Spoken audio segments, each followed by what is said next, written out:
بسم الله الرحمن الرحيم. الحمد لله رب العالمين، والصلاة والسلام على أشرف الأنبياء والمرسلين وعلى آله وأصحابه أجمعين ومن تبعهم بإحسان إلى يوم الدين. يا أيها الذين آمنوا اتقوا الله حق تقاته ولا تموتن إلا وأنتم مسلمون. يا أيها الناس اتقوا ربكم الذي خلقكم من نفس واحدة وخلق منها زوجها وبث منهما رجالا كثيرا ونساء واتقوا الله الذي تساءلون به والأرحام إن الله كان عليكم رقيبا. يا أيها الذين آمنوا اتقوا الله وقولوا قولا سديدا يصلح لكم أعمالكم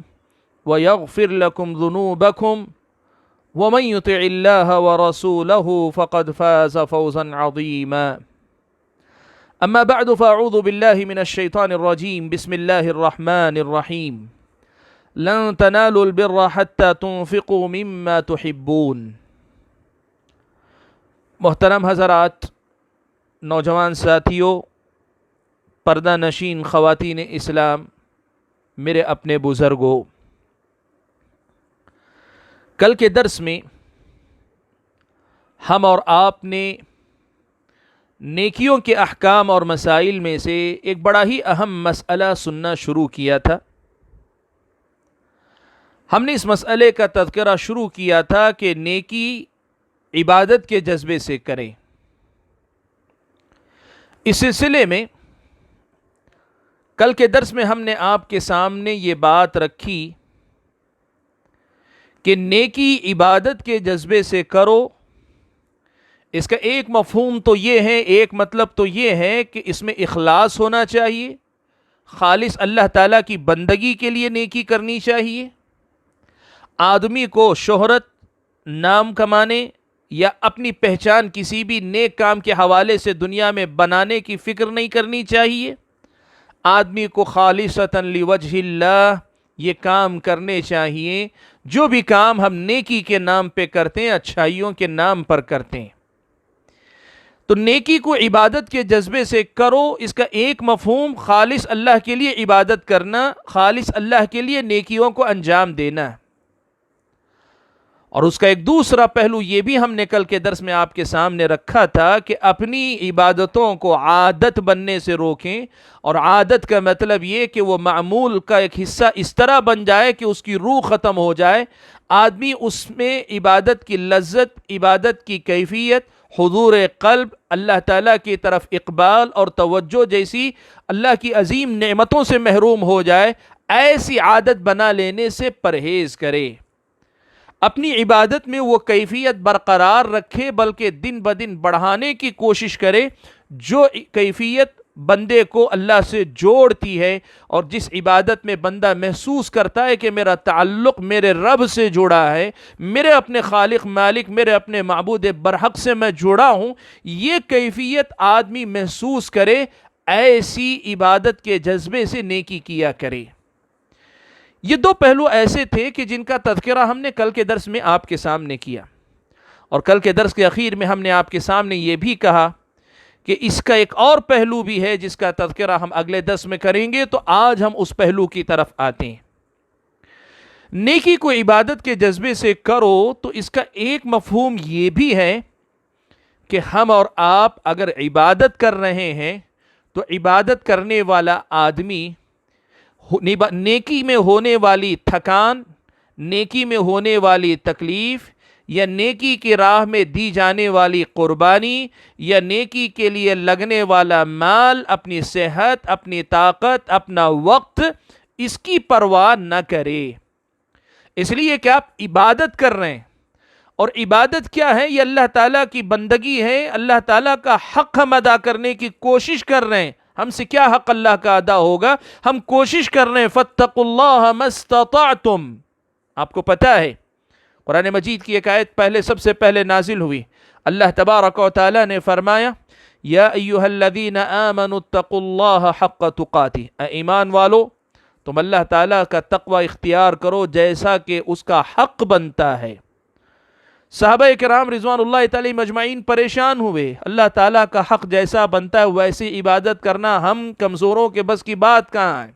صحابہ ہیں، آج کے ہم اور آپ نہیں۔ صحابہ اپنی ان عظیم عبادتوں کے باوجود جانتے ہیں کہ اللہ تعالیٰ کی عبادت کا حق نہیں ادا ہو پائے گا۔ نبی علیہ الصلوۃ والسلام کے پاس آ کر انہوں نے اس مسئلے کو رکھا تو قرآن مجید کی ایک دوسری آیت اللہ تبارک و تعالیٰ نے اتاری جس میں اللہ نے فرمایا فَاتَّقُوا اللَّهَ مَا اسْتَطَعْتُمْ۔ اچھا جتنا اللہ کا حق بنتا ہے اتنا نہیں کر پاتے ہو تو چلو جتنا تم کر سکتے ہو اتنا کرو، جتنا تم کر سکتے ہو اتنا کرو۔ تو اللہ تعالیٰ کی عبادت اور بندگی اس کا جو حق ہے وہ حق ہم اتنا ہی کر پاتے جتنی ہماری طاقت ہے، اور جب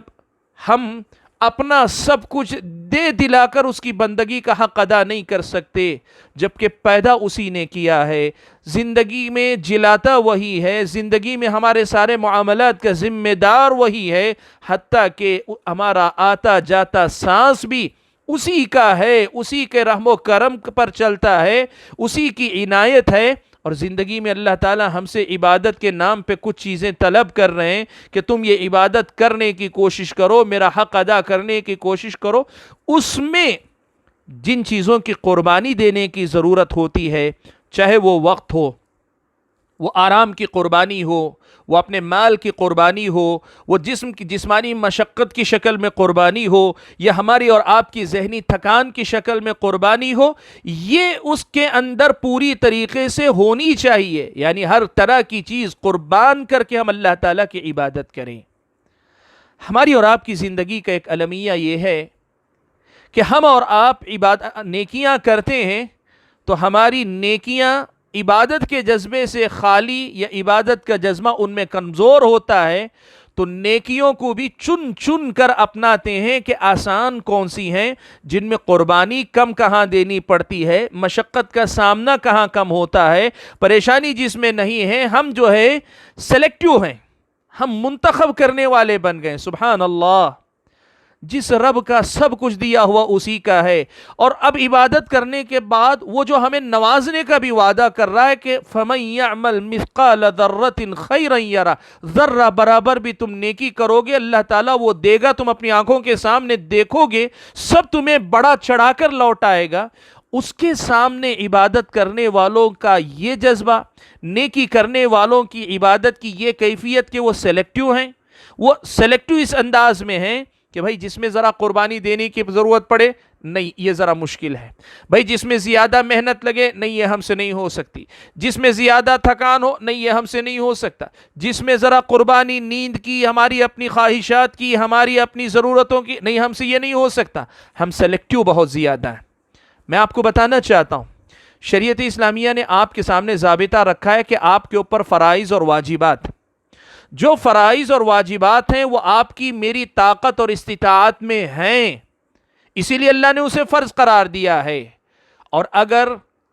ہماری استطاعت سے باہر ہو جاتے ہیں تو اللہ تعالیٰ نے معذور کے نام پہ ہمیں فرائض اور واجبات سے رخصت دے دی۔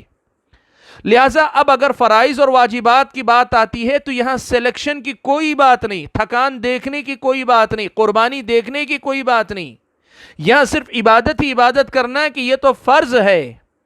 اور جہاں تک فرائض کے بعد مستحبات کی، سنن و نوافل کی بات آتی ہے، ظاہر بات ہے انسان کو اختیار ہے کہ وہ چاہے تو کرے چاہے تو نہ کرے، یعنی اس پر گناہ نہیں ہے، نہ کرے کا مطلب اس پر گناہ نہیں ہے، لیکن کرنے والا آدمی ایک طرف تو اپنے فرائض میں کمی کو پوری کرتا ہے اور دوسری طرف اللہ تعالیٰ کی بندگی میں اونچے سے اونچے درجے تک پہنچنے کی کوشش کرتا ہے۔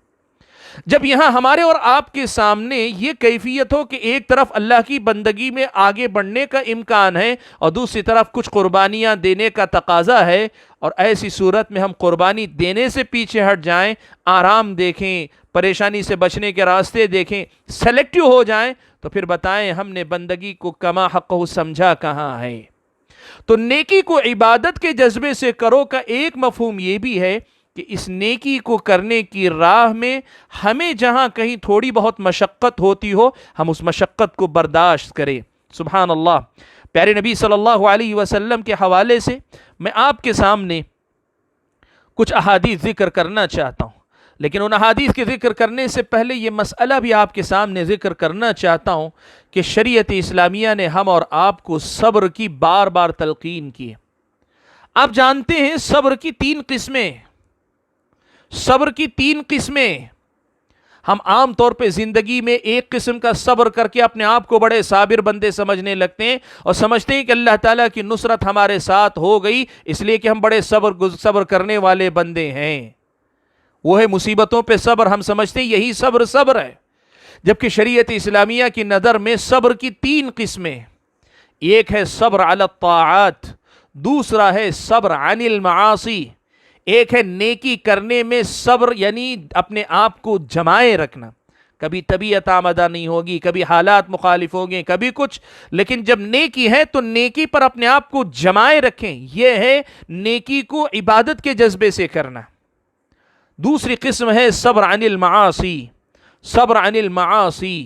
گناہوں سے اپنے آپ کو گناہوں سے رکنے کے معاملے میں صبر کرنا، یعنی گناہوں سے روکنے پر اپنے آپ کو ثابت قدم رکھنا،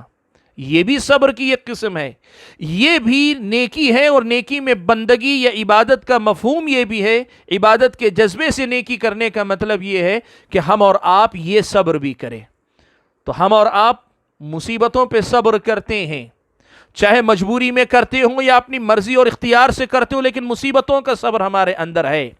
لیکن صبر علی الطاعات، نیکیوں پر صبر کرنا، صبر عن المعاصی، برائیوں سے رکنے میں صبر کرنا، یہ جو بات ہے یہ ہماری زندگی میں کم ہے، اور اس کی وجہ یہ ہے کہ ہماری نیکیوں میں ہم سلیکٹیو ہیں، ہم سہل پسند ہیں، ہم آسانی تلاش کرنے والے ہیں، ہم عبادت کے اس جذبے کو کمزور کر چکے ہیں یا گنوا چکے ہیں جہاں یہ عبادت ہم اور آپ سے کچھ قربانی چاہتی ہے۔ حاضرین گرامی، میں یہ بات آپ کے سامنے واضح کرنا چاہ رہا ہوں کہ نیکی کو عبادت کے جذبے سے کرو کا ایک مفہوم یہ بھی ہے کہ محسوس کرو کہ جو بھی میں قربانی دے رہا ہوں، تھکان ہو رہی، میں اپنا مال لٹا رہا ہوں اور موقع ہوا تو جان بھی جائے گی، کبھی اللہ تبارک و تعالیٰ نے چاہا تو میں اپنے سکون اور آرام اور چین کو قربان کر رہا ہوں، یہ ساری چیزیں جو بھی میں کر رہا ہوں یہ سب اسی رب کے لیے کر رہا ہوں جس رب کی دی ہوئی یہ ساری چیزیں۔ آدمی یہ محسوس کرے میں کیا، میری حقیقت کیا، میں کیا، میرا وجود کیا، میں کیا، میرا سامان، میری دنیا میں میرے پاس موجود ساری چیزیں کیا، یہ سب تو تیرا دیا ہوا ہے، اے رب العالمین، اے میرے مالک، اے میرے معبود برحق، یہ سب تو تیرا دیا ہوا ہے۔ آج اگر میں تیری عبادت کے جذبے میں یہ سب نہ چھوڑوں، ان سب سے آگے بڑھ کر تیری بندگی نہ کروں، تو پھر میں نے تیری بندگی کا حق ادا کہاں سے کیا یا کرنے کی کوشش کہاں کی، اپنی استطاعت بھری اس راہ میں آگے بڑھنے کی میں نے کوشش کہاں کی، یہ ہم اور آپ کو سمجھنا چاہیے۔ حاضرین گرامی، اللہ تبارک و تعالیٰ کی بندگی کا یہ جو جذبہ ہے یہ ہماری اور آپ کی زندگی میں ہونا چاہیے۔ دیکھیے پیارے نبی صلی اللہ علیہ وسلم نے یہ جو چیز ہے کہ نیکی کو عبادت کے جذبے سے کرنے کا مطلب یہ بھی ہے کہ جہاں عبادت کے لیے یہ سارے تقاضے ہمارے سامنے آئیں گے وہاں ہم کبھی بھی پتلی گلی نہیں تلاش کریں گے، کبھی بھی ہم سہل پسند نہیں بنیں گے، کبھی بھی ہم کم پہ بس کرنے والے نہیں بنیں گے، کبھی بھی چور راستہ نہیں دیکھیں گے، ہم کھل کر آگے بڑھ کے قربانی دیں گے، پریشانی ہو تو جھیلیں گے، سب کریں گے۔ یہ جو بات ہے یہ ہم اور آپ کو نبی علیہ الصلوۃ والسلام نے کہاں کہاں سکھائی ہے، آپ دیکھیں۔ صحیح مسلم کی روایت ہے، حضرت ابو ہریرہ رضی اللہ تعالیٰ عنہ روایت فرماتے ہیں کہ رسول اکرم صلی اللہ علیہ وسلم نے فرمایا، الا ادلکم علی ما یمحو اللہ بہ الخطایا، لوگو کیا میں تمہیں ایسی بات نہ بتاؤں، ایسی تعلیم، ایسی خوبی، ایسی اچھائی نہ بتاؤں کہ جس کے ذریعے اللہ تعالیٰ گناہوں کو مٹا دیتے ہیں، وَيَرْفَعُ بِهِ الدَّرَجَاتِ، اور جس کے ذریعے درجات کو اللہ تعالیٰ بلند کرتے ہیں۔ یعنی ایک نیکی، ایک کام، ایک اچھائی ایسی ہے کہ جس سے گناہ مٹائے جاتے ہیں، درجات بلند کیے جاتے ہیں، کیا ایسی نیکی نہ بتاؤں؟ صحابہ نے کہا بلا یا رسول اللہ، اللہ کے رسول بالکل بتلائیے۔ آپ صلی اللہ علیہ وسلم نے فرمایا اسباغ الوضوء علی المکارہ، کہ مشقت یا ناپسندیدگی کے باوجود وضو کو پورا کرنا، وضو کے اعضاء کو مکمل دھلنا۔ سخت سردی کا موسم ہو، صبح صبح اٹھ کر یا دن میں بھی جہاں سردی سخت ہوتی ہو آپ وضو کریں گے تو آپ کو مشقت ہوگی، آپ کو تکلیف ہوگی، طبیعت ناگواری کا احساس کرے گی، لیکن اس کے باوجود آپ پورے اپنے اعضاء دھلتے ہیں۔ یہ ایسی خوبی ہے کہ اس کے ذریعے اللہ گناہ مٹا دیتے ہیں، جنت میں درجات بلند کرتے ہیں۔ وَكَثْرَةُ الْخُطَىٰ إِلَى الْمَسَاجِدِ، مسجدوں کی طرف کثرت سے قدم بڑھانا۔ وَانْتِظَارُ الصَّلَاةِ بَعْدَ الصَّلَاةِ، اور ایک نماز کے بعد دوسری نماز کا انتظار کرنا۔ اب آپ دیکھیے تین خوبیوں کا تذکرہ نبی علیہ الصلوۃ والسلام نے کیا، یہ تینوں کی تینوں بتاتی ہیں کہ عبادت میں سہل پسندی کا جذبہ نہیں ہونا چاہیے۔ دیکھیے دو چیزیں ہیں، اللہ نے دو میں اختیار دیا ہے، آپ ایک کو منتخب کیجئے، یہ اسلامی شریعت آپ کو سکھاتی۔ لیکن جہاں فضائل کی بات ہو، جہاں واجبات کی بات ہو، جہاں جو اونچے درجے کمانے کی بات ہو، وہاں آدمی کو سہل پسند نہیں ہونا چاہیے، وہاں سلیکٹیو نہیں ہونا چاہیے، وہاں آدمی بھائی مجھے اتنا اسلام بس ہے، میں اتنی بات پہ بس کر لیتا ہوں والا مزاج آدمی کے اندر نہیں ہونا چاہیے۔ اللہ کے نبی صلی اللہ علیہ وسلم نے 3 اعمال ذکر کیے، تینوں میں یہ کیفیت پائی جاتی ہے، اور اس کے بعد نبی علیہ الصلوۃ والسلام نے کہا فَذَلِكُمُ الرُّبَاطُ یا فَذَلِكُمُ الرِّبَاطُ، اللہ کے نبی صلی اللہ علیہ وسلم نے کہا کہ یہ نیکی یا اس طرح کرنا بالکل ویسے ہی ہے جیسے سرحد پر دشمن کے مقابلے میں پہرا دینا، بڑی قربانی ہے نا، بڑی عبادت ہے۔ تو کہا ویسے ہی یہاں ان کاموں کے اندر اس مشقت کو برداشت کرنا، یہ اصل میں اللہ تبارک و تعالیٰ کے پاس سرحد پر پہرا دینے برابر نیکی کا باعث بنتا ہے۔ حاضرین گرامی، مائی عائشہ صدیقہ رضی اللہ تعالیٰ عنہ کی زندگی کا واقعہ آپ نے سنا۔ پیارے نبی صلی اللہ علیہ وسلم کے ساتھ حجۃ الوداع میں تشریف لے گئیں۔ اللہ تعالیٰ کی مرضی اور اللہ تعالیٰ کو کئی ایک مسائل حضرت عائشہ صدیقہ رضی اللہ تعالیٰ عنہ کے اس معاملے سے امت کو سکھانے تھے۔ اللہ تعالیٰ نے مائی عائشہ رضی اللہ تعالیٰ عنہ کو ان کی ماہانہ مجبوری کا وقت دے دیا۔ اب ہوا یہ کہ وہ اپنی ماہانہ مجبوری کی وجہ سے حج کے پورے ارکان تو ادا کیے، لیکن جو عمرہ پہلے وہ کرنا چاہ رہی تھی نہیں کر پائی۔ مائی عائشہ صدیقہ رضی اللہ تعالیٰ عنہ نے واپس لوٹنے سے پہلے نبی علیہ الصلوۃ والسلام کے سامنے خواہش ظاہر کی کہ سارے لوگ 2 مرتبہ عمرہ کر کے جا رہے ہیں، کعبۃ اللہ کا طواف کر کے جا رہے ہیں، یعنی ایک تو عمرہ طواف قدوم ہوا اور دوسرا اس کے بعد طواف زیارت کر کے نکل رہے ہیں، اور میرا معاملہ یہ ہے کہ میں پہلے نہیں کر سکی عمرہ۔ تو نبی علیہ الصلوۃ والسلام نے مائی عائشہ صدیقہ رضی اللہ تعالیٰ عنہ کو 2 باتیں کہیں اس موقع پہ۔ ایک بات تو کہا کہ عبد الرحمن ابن ابی بکر کے ساتھ جا کر آ جاؤ، اور دوسری بات نبی علیہ الصلوۃ والسلام نے کہا اجروکی علی قدر نصبکی، اے عائشہ جتنی تم تھکو گی اسی قدر تمہیں اجر ملے گا۔ اس حدیث کی شرح میں ایک پہلو یہ بھی آیا ہے، اس حدیث کے مفہوم میں ایک پہلو یہ بھی آیا ہے کہ 2 اور 1 کے فرق کے باوجود اگر تمہاری تھکان زیادہ رہی ہے تو تمہیں اس کا حساب سے بھی اجر دیا جائے گا۔ لوگ 2 کر کے جا رہے ہیں، تم 1 لے کے جا رہی تھی، تو 1 پر بھی اگر تمہاری تھکان اتنی تھی، تمہاری محنت لگی ہے، اللہ کے پاس اس تھکان کا بھی حساب ہوگا، اللہ اس کا بھی اجر دیں گے۔ یا دوسرا مفہوم اس کا یہ ہے کہ اب جا رہی ہو، جتنا تم کرو گی اتنا تم کو ثواب ملے گا، چلو 1 نہیں 2 کر رہی ہو تو دوسرے کا بھی تمہیں اللہ تعالیٰ ثواب دیں گے، تمہاری تھکان کا ثواب دیں گے۔ حاضرین گرامی، اس حدیث کا ایک مفہوم یوں نکلا ہمارے اور آپ کے سامنے کہ اعمال میں اگر تھکان ہوتی ہے تو عبادت ہے، عبادت میں اس تھکان کا اللہ تعالیٰ کے پاس الگ سے ایک مقام ہے، اور یہی ہے نیکی کو عبادت کے جذبے سے کرنے پر ابھارنے والی چیز کہ ہم اور آپ یہ سمجھیں کہ عبادت میں لگنے والی ہماری ہر چیز، ہماری قربانی، ہماری ہر چھوٹی بڑی چیز جو بھی ہم دیتے ہیں، یہ سب اپنے آپ میں ایک بہت فضیلت والا کام ہے۔ اسی لیے